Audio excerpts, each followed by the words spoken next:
সম্মানীয় তৃণমূল কংগ্রেস ইন্দাস ব্লকের সভাপতি ভাতৃপ্রতিম শেখ হামিদ আছেন, এই অঞ্চলের অঞ্চল সভাপতি ভাই বিনয়, আপনাদের এলাকার ছেলে, আমার পঞ্চায়েত সমিতির শিক্ষা কর্মাধ্যক্ষ আজকের সঞ্চালক ভাই আতাউল,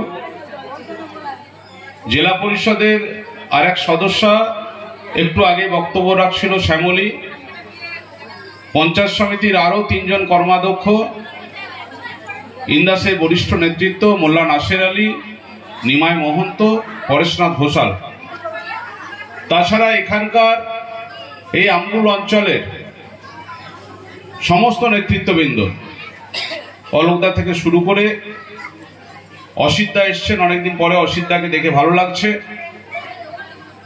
আমাদের সমস্ত বুথের সভাপতি, আমাদের যারা মহিলা তৃণমূল কংগ্রেসের নেত্রী, মা বোনেরা, পথচালিত মানুষ, প্রত্যেকটা বুথ থেকে আগত তৃণমূল কংগ্রেসের সৈনিকবৃন্দ, আজকে যারা এই প্রতিবাদ মিছিলে পা মিলিয়েছেন এবং পথসভায় যারা রয়েছেন তাদের প্রত্যেককে আমার পক্ষ থেকে হার্দিক শুভেচ্ছা, অভিনন্দন, প্রণাম, সেলাম, স্যালুট জানাচ্ছি তাদের। কারণ এরকম একটি বৃষ্টিস্নাত দিন, প্রচন্ড বৃষ্টি হচ্ছে আজকে 2.5 মাস ব্যাপী প্রত্যেকটা জায়গায়, তারপরেও মায়েরা তাদের কাজ সারার পর দুপুরের খাওয়া দাওয়া সেরে তারা আজকের এই মিছিলে পা নামিয়েছেন, সেই জন্য মায়েদেরকে আমার প্রণাম শ্রদ্ধা। এখানকার অপমানিত আপামর যে জনসাধারণ, তাদের কাছে একটা বার্তা পৌঁছাতে হবে। আমার তৃণমূল কংগ্রেসের সমস্ত সৈনিকরা, নেতৃত্ব তারা জানেন, আমরা বিগত 1 মাস ধরে পশ্চিমবাংলার প্রত্যেকটি ব্লকে বিভিন্ন কোনায় কোনায় আমরা এই প্রতিবাদ মিছিল করছি আমাদের নেত্রী মমতা ব্যানার্জির নির্দেশ এবং অভিষেক ব্যানার্জির তত্ত্বাবধানে। কারণ হচ্ছে একটাই, আমরা যারা বাঙালি, আমাদের বাংলার যে কৃষ্টি, সভ্যতা, সংস্কৃতি, সেই সত্তাকে যারা বিসর্জন দিতে চাইছে, যে সত্তাকে যারা নির্মূল করে দেওয়ার চেষ্টা চালাচ্ছে, তাদের বিরুদ্ধে আমাদের প্রতিবাদ। আমরা বাঙালি, আমরা গর্জে উঠে বলবো, আমরা এই বাংলায় জন্মেছি, এই বাংলাতেই যেন আমরা মরতে পারি, এই বাংলাতেই আমরা তাদের বরণ করে নিয়েছি। সেই বাঙালি হয়ে আমরা এই বাঙালি হয়েই থাকতে চাই এই বাংলা তথা ভারতবর্ষে। আপনারা জানেন যে সকলে ভারতবর্ষ বিভিন্ন ধর্ম, বিভিন্ন ভাষা,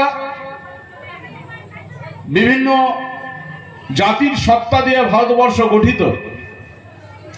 এই ভারতবর্ষের প্রত্যেকটি প্রান্ততে বিভিন্ন প্রাদেশিক ভাবে তাদের ভাষা ব্যবহার করা হয়, কোথাও গুজরাটি, কোথাও পাঞ্জাবি, কোথাও কন্নড়, কোথাও মালায়ালাম, কোথাও তামিল। ঠিক একইভাবে বাংলাতেও আমরা বাংলা ভাষা ব্যবহার করি। বাংলা এমন একটা জাতি, যে জাতি বাংলাকে গোটা ভারতবর্ষকে পথ দেখায়, যে জাতি গোটা ভারতবর্ষকে আগামী দিনের কথা নিশ্চিত করে, সেই জাতি হচ্ছে বাঙালি জাতি। সেই বাঙালি জাতিকে বিপন্ন করার, তাদেরকে অপমান করার, লাঞ্ছনা করার যে চেষ্টা চলছে, তার বিরুদ্ধে এই প্রতিবাদ। আমরা বাংলায় কথা বলি, আমরা বাংলায় গান গাই, আমরা বাংলায় কবিতা বলি, আমরা বাংলায় পদ্য, গদ্য সমস্ত কিছু লিখেছি। আমাদের যারা পূর্ববর্তী, আমাদের যারা পূর্বসরী, আমাদের বাংলার যারা মনীষী, আমাদের বাংলার যারা ঋষি, আমাদের বাংলার যারা সংস্কৃতিকে ধারক বাহক, তারা আমাদেরকে শিখিয়েছে বাংলা বলতে। তাদের কথাতেই রবীন্দ্রনাথ গেয়ে উঠেছিলেন, এই বাংলার মাটি, বাংলার জল, বাংলার বায়ু, বাংলার ফল, পুণ্য হোক, পুণ্য হোক, পুণ্য হোক হে ভগবান। একইভাবে বঙ্কিমচন্দ্র রচনা করেছিলেন গোটা ভারতবর্ষের মানুষের জন্য জাতীয় স্লোগান বন্দে মাতরম। আজকে প্রধানমন্ত্রী থেকে আরম্ভ করে মুখ্যমন্ত্রী তথা আমরা প্রথমেই যে স্লোগানটা বলি, তার নাম বন্দে মাতরম। তার জনক হচ্ছেন বঙ্কিমচন্দ্র চট্টোপাধ্যায়। তিনিও বাঙালি।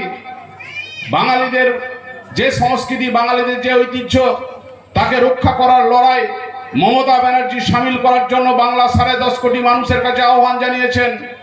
আমাদের বাঙালিদের সত্তাকে বিসর্জন দেওয়ার, আমাদের বাঙালিদের উপর নির্যাতন হচ্ছে, তার বিরুদ্ধে সজাগ থাকতে হবে। আমাদের মায়েদের, আমাদের যুবকদের, আমাদের যারা যুবতী আছে তাদের রাস্তায় নামতে হবে।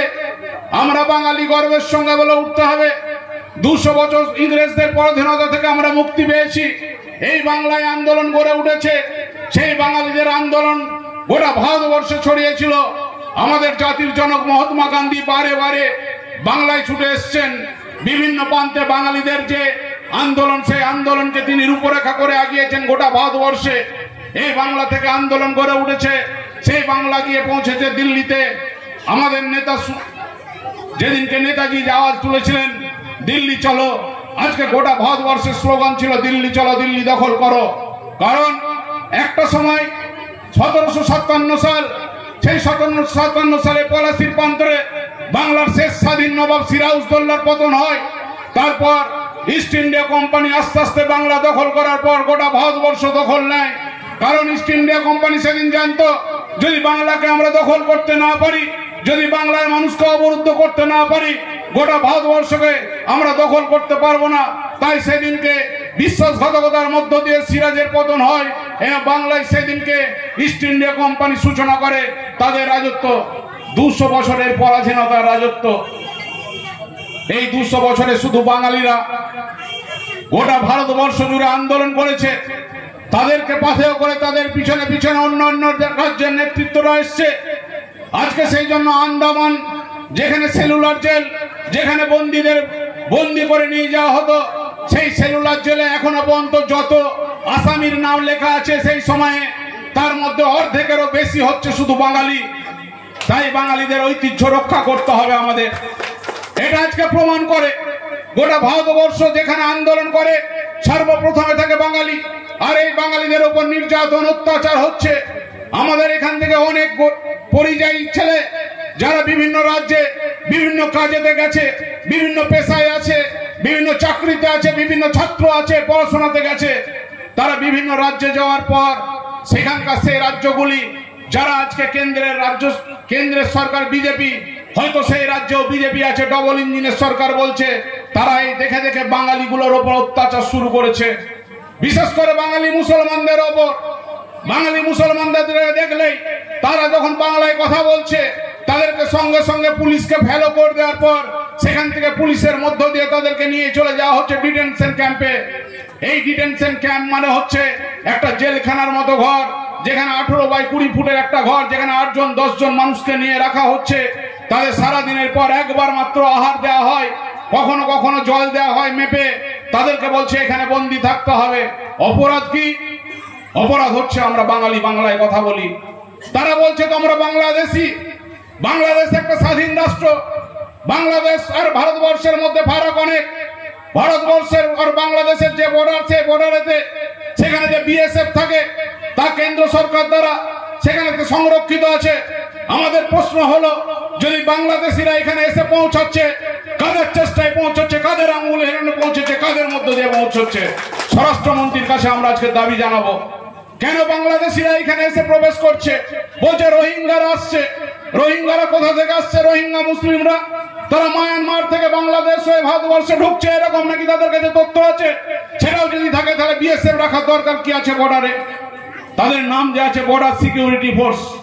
তারা কি সিকিউরিটির কাজ করছে? সেখানেও কি টাকা পয়সার লেনদেন আছে? ভারতবর্ষকে ঢুকিয়ে দেওয়া হচ্ছে। অমিত শাহকে জবাব দিতে হবে। আমরা এখান থেকে খবর, এই নিউজ আমরা সমস্ত চিৎকার করবো, মানুষ চিৎকার করে তাদের কাছে খবর জানতে চাইবো, কেন রোহিঙ্গা মুসলিমরা, কেন বাংলাদেশিরা আমাদের দেশে প্রবেশ করছে? অবাক কাণ্ড। আমাদের দেশের যারা বাঙালি, আমাদের দেশ যেদিনকে ভাগ হয়েছিল 1947 সালে 14ই আগস্ট রাত্রেবেলায় পাকিস্তান স্বাধীন হয়, আর 1947 সালে 15ই আগস্ট আমাদের দেশ স্বাধীন হয়। তখন বলা হয়েছিল জিন্নার নেতৃত্বে, এই দেশের ভারতবর্ষের যারা মুসলিম, যারা পাকিস্তানে থাকতে চান তারা পাকিস্তানে যেতে পারেন, সেটাই মুসলিম রাষ্ট্র হচ্ছে। কিন্তু এই দেশের অনেক মুসলমান যারা আজকে এই দেশে বাস করে, তারা বলেছিল আমরা রক্ত দেবো, আমরা মরবো, তবু ভারতবর্ষে জন্মেছি, ভারতবর্ষে থাকবো। সেই মুসলিমদের কেন আজকে অপমান করা হচ্ছে? তাদেরকে বাংলাদেশি পার দিয়ে কেন বন্দি করে গ্রেপ্তার করা হচ্ছে? এই বিরুদ্ধে প্রতিবাদ, এই প্রতিবাদ মিছিলে সেই জন্য আমাদেরকে সজাগ থাকতে হবে, সকলকে একমত হয়ে রাস্তায় নামতে হবে, প্রতিবাদ করতে হবে দিল্লির বিজেপি সরকারের বিরুদ্ধে, গর্জে উঠতে হবে প্রত্যেকটি নারী কণ্ঠে, শিশু কণ্ঠে, যুবক কণ্ঠে আওয়াজ তুলতে হবে। আমরা এই বিভেদ মানব না। একবার বঙ্গভঙ্গ হয়েছে, এই বঙ্গভঙ্গের বিরুদ্ধে সেদিনকে আমরা অনশন করেছিলাম। রবীন্দ্রনাথ সেদিনকে রাখি উৎসব করেছিলেন, ভাইয়ের হাতে রাখি পরানো হয়েছিল, আমরা আর বঙ্গ সেদিনকে রোধ করা হয়েছিল। আজকেও আমরা সেইভাবে কিন্তু রোধ করব, এই বঙ্গকে ভঙ্গ করতে দেবো না। এই জন্য আপনাদের কাছে আমরা এসেছি, আপনাদের কাছে এই বার্তাটা দিতে এসেছি। আপনারা আপনাদের প্রতিবেশী, বন্ধু বান্ধব সকলের কাছে এটা প্রচার করবেন যে এখানকার যে বিভেদকামী শক্তি বিজেপি নতুন করে যে উস্কানি দিচ্ছে, জাতি জাতি দাঙ্গা, মানুষে মানুষে দাঙ্গা, এখানে যে ভাগ করার চেষ্টা চলছে, তার বিরুদ্ধে আমাদের সংঘবদ্ধ হতে হবে। আমাদের এখানে যারা মুসলিম ভাই আছেন, আমাদের এখানে যারা হিন্দু ভাই আছেন, আমরা প্রত্যেকে হাতে হাত মিলিয়ে আমরা এই বাংলাকে রক্ষা করবো, এই শপথ নিতে হবে আজকের দিনে। এই জন্যই আমাদের প্রতিবাদ মিছিল। আমরা সেই প্রতিবাদ মিছিলে আপনাদেরকে আরেকবার প্রণাম শ্রদ্ধা জানিয়ে আমার কথা শেষ করছি। জয় হিন্দ, বন্দে মাতরম। তৃণমূল কংগ্রেস জিন্দাবাদ। আমাদের নেত্রী মমতা ব্যানার্জি জিন্দাবাদ। আমাদের নেতা অভিষেক বন্দ্যোপাধ্যায় জিন্দাবাদ।